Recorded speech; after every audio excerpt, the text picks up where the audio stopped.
Om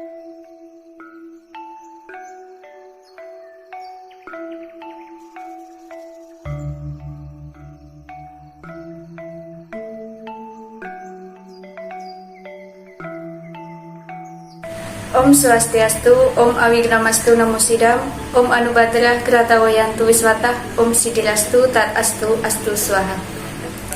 Sebelum saya menyampaikan wacana tentang kedudukan filsafat, sejarah filsafat, dan ruang lingkup filsafat, mohon izin untuk memperkenalkan diri saya.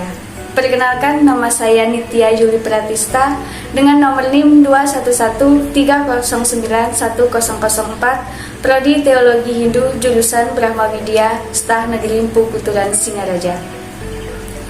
Mohon izin untuk menjabarkan sedikit dari pengertian kedudukan, sejarah, dan ruang lingkup filsafat ilmu.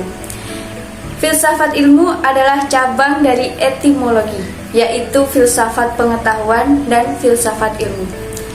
Filsafat pengetahuan merupakan filsafat khusus yang membahas berbagai macam hal yang berkenan dengan ilmu pengetahuan.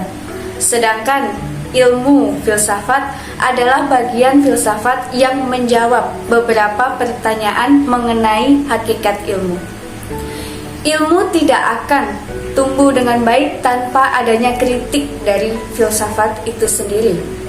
Haryono dan Farhak 1989 menyatakan, filsafat ilmu mempunyai wilayah yang lebih luas yang bertugas meneliti hakikat ilmu yang mempunyai paham kepastian, kebenaran, dan objektivitas.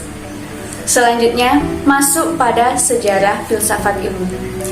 Pada zaman Yunani kuno, untuk mempelajari filsafat, kita tidak bisa lepas dari belajar mengkaji sejarah filsafat. Selanjutnya masuklah pada zaman abad pertengahan.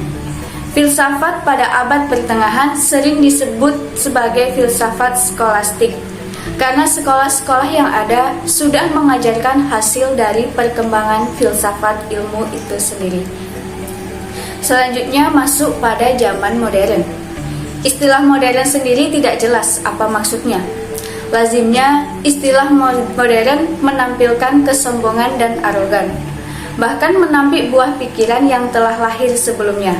Disebut juga sebagai pemberontakan yang sedikit dilebih-lebihkan. Yang terakhir masuk pada zaman kontemporer. Pada masa ini, pembicaraan filsafat lebih banyak membahas atau membicarakan masalah kata atau kalimat. Pada zaman ini ditandai dengan berbagai penemuan teknologi komunikasi dan informasi. Yang terakhir yaitu ruang lingkup filsafat ilmu. Ilmu artinya membatasi. Lingkup adalah pada batasan pengalaman manusia. Ruang lingkup filsafat ilmu diarahkan pada komponen-komponen yang menjadi tiang penyangga bagi eksistensi ilmu, yaitu ontologi, epistemologi, dan aksiologi. Setelah mendengarkan atau menyimak sedikit wacana dari saya, dari sini dapat kita tarik kesimpulan. Perkembangan filsafat ilmu dari zaman ke zaman memiliki perubahan sesuai dengan perkembangan zamannya. Oleh karena itu, berusahalah kita agar menjadi filosof yang ahli dalam bidang kita.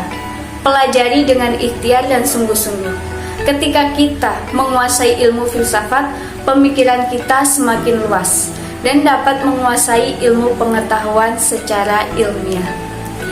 Demikian yang dapat saya jabarkan tentang sejarah filsafat, kedudukan filsafat ilmu, dan ruang lingkup filsafat ilmu. Apabila ada salah kata atau salah kalimat yang kurang berkenan, saya mohon untuk dibukakan pintu maaf yang sebesar-besarnya, karena di sini saya juga masih proses belajar. Akhir kata saya tutup dengan puja Paramasanti. Om Santi Santi Santi Om.